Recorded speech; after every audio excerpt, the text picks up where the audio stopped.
All right, joining me now with analysis on this escalating war, let's bring in Mike Sarraille, retired Navy SEAL, a former recon Marine. Mike, thank you so much for your time.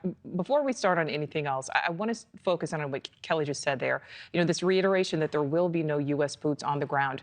Do you think that stays that way? With regards to the hostages, no. First, right now, the intelligence community has the lead, and their primary duty is to identify the location of the hostages and where the Americans are located. So is there going to be a publicized effort to get those hostages out? You know, what is going on behind the scenes? Is there a way to save them?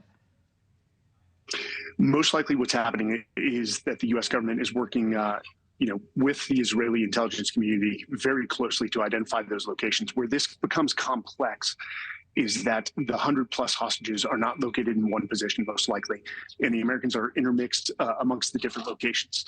So usually we don't outsource our hostage rescue, but with this complex location, right now they're looking at location, and then it most likely will be simultaneous raids to get as many hostages in one swoop as possible. Because the second you hit one target, the other hostages at other locations are at further risk. All right, so Mike, I want to expand a little bit on this, or kind of zoom out, so to speak. We know when it comes to the IDF, 300,000 reservists have now been called up.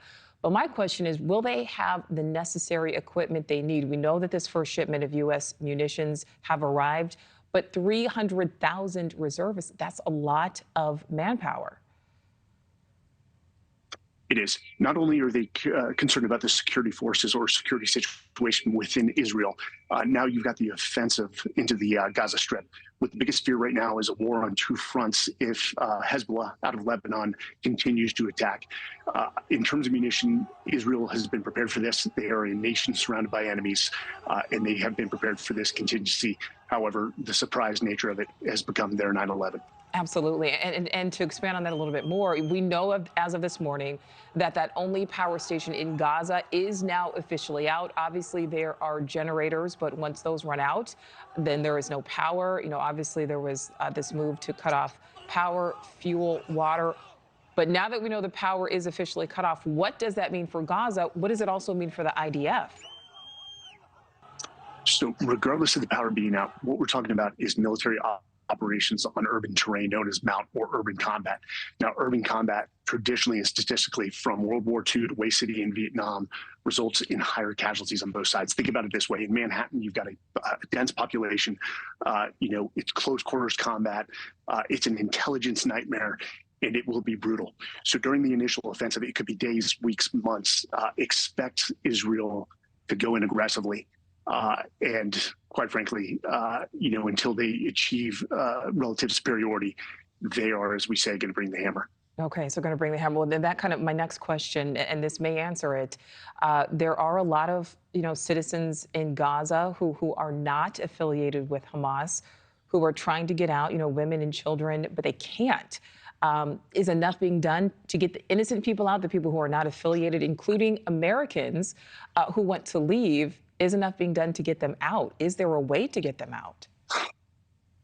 So, having been to combat 10 times, 10 deployments, this is the brutality of war, is that there's always good people that are caught in the crossfire. Now, there is also some accountability that if the population of Palestine supported Hezbollah, sympathized, allowed them to operate out of their region, there is a little bit of accountability. But remember this. Israel is a professional army. They're guided by the international humanitarian laws or rules of war. And distinction is one of the pillars of that, and that is distinguishing between civilians and combatants. And the Israeli army, having worked with them, is highly professional, and they will safeguard as many innocent lives as possible. Yeah, and my last question for you here, Mike. Based on everything you know, based on what you're seeing now, will this escalate to a ground incursion into Gaza? I believe it will. It has to. Look at it this way. If somebody attacked your family and you don't retaliate, you're almost incentivizing future behavior, bad behavior. Israel has to send a message to the world and make their enemies quake in their boots from the proportional response that they send. Well, excellent, smart analysis. We can all understand. Certainly appreciate it. Retired Navy SEAL, former recon Marine, Mike Sarraille, certainly thank you so much. Thank you for watching. Go to newsnationnow.com to find News Nation on your television provider. And don't forget to click the red subscribe button below to get more of News Nation's fact-driven, unbiased coverage.